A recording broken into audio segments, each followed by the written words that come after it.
Critics always hate the films we think are great, but only one appreciates them all. He saves us every day, he keeps the trolls at bay, though he may be a shade delusional. The shelter of his mouth is moist, he will not give you any choice. Agree with him or else, because he is the film defender.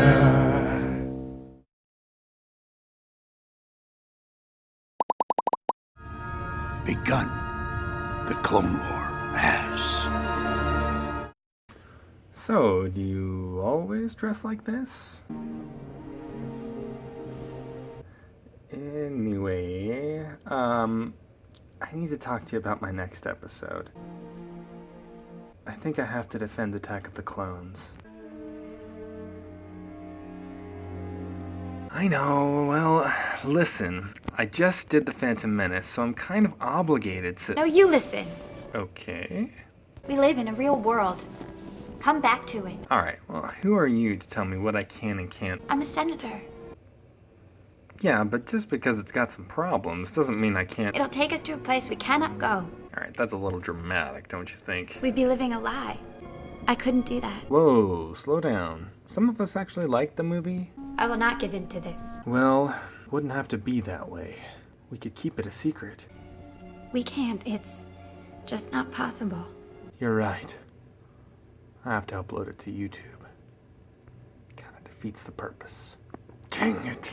Welcome to episode 9 of The Film Defender, serving the public good one underrated movie at a time. With the massive release of The Force Awakens, which is still in theaters, and it's awesome, I've decided to take on my greatest challenge to date, the Star Wars Prequels. Next up, I'm coming to the defense of Star Wars Episode 2, Attack of the Clones. While a lot of people saw this as a step up in quality in comparison to The Phantom Menace, there are still plenty of people out there who consider Attack of the Clones to be the worst Star Wars movie ever.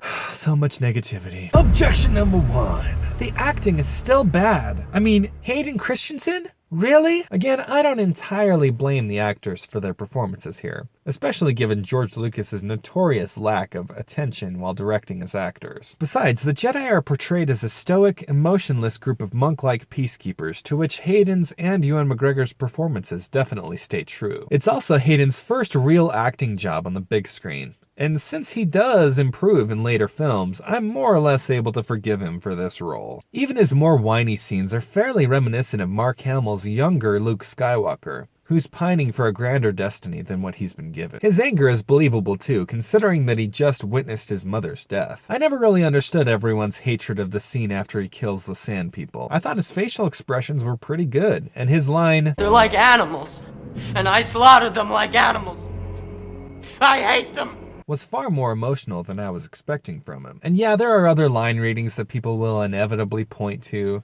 I don't like sand. But come on, who likes sand, really? I mean, not like beach sand, but desert sand. I mean, you've got to admit, the guy's got a point. Objection number 2. So what's with this mystery? Does it even matter? Only if you think the master plan of a Sith Lord to take over the entire galaxy is important. Yes, the plot is a little convoluted, but Palpatine has to go through a lot of hoops in order to keep the Jedi and the Senate off his trail. His ultimate goal is to start a war that will grant him emergency powers, and by controlling both sides of that war, he's able to ensure that the odds are in his favor. But before he can do any of that, he has to hire the Separatists to assassinate Senator Amidala, who is the leader of a movement to prevent the creation of a grand army of the Republic. By doing so, he'll get the rest of the Senate on his side by showing that an army really is necessary.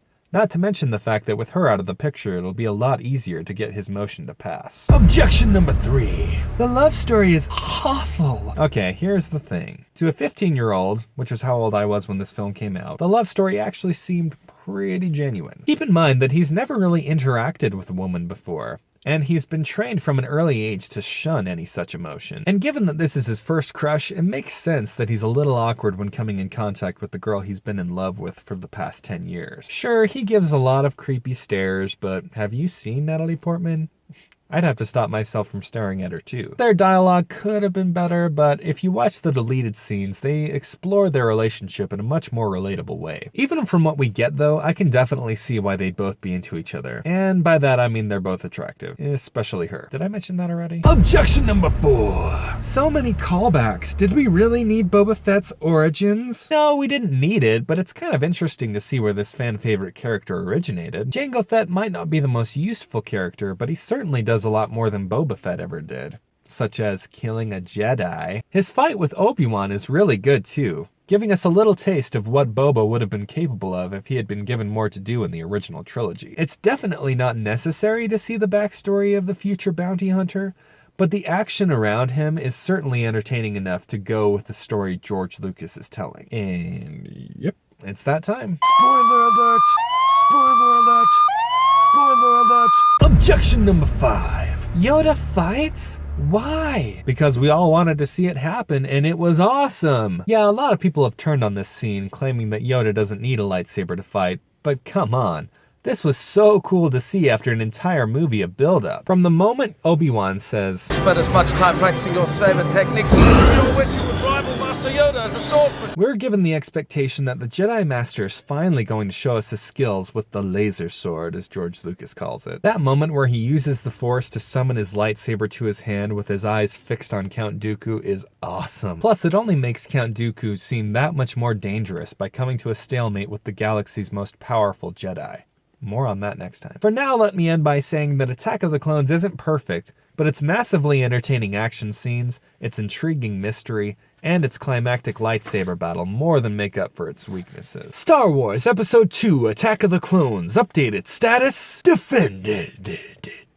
What did you think of Attack of the Clones? Whether attacking, like the clones, see what I did there, or defending, like me, join the fight in the comments section below. Also, is there a movie you love that deserves a strong defense? You can email me at thefilmdefender@gmail.com, tweet me at thefilmdefender, post to my Facebook page, again, The Film Defender, or simply comment below and let me know what film you want me to fight for. Don't forget to subscribe to this channel for more film defenses to come. And until next time, The defense rests.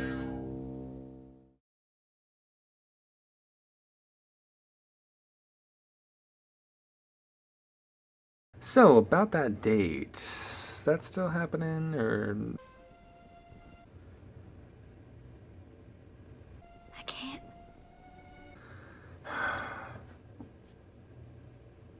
With the massive release of The Force Awakens, while most people, still a lot of people out there who think this is the worst film in the entire prequel trilogy. Prequel trilogy. That is hard to say. Besides, the Jedi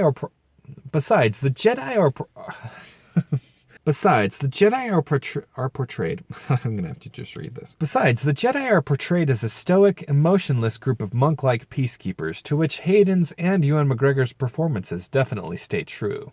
Nailed it. It's also Hayden's first real big acting screen job. Blah. His anger is believable too, considering he just watched his mother. Considering that he just watched his mother's death, witnessed. Don't judge me.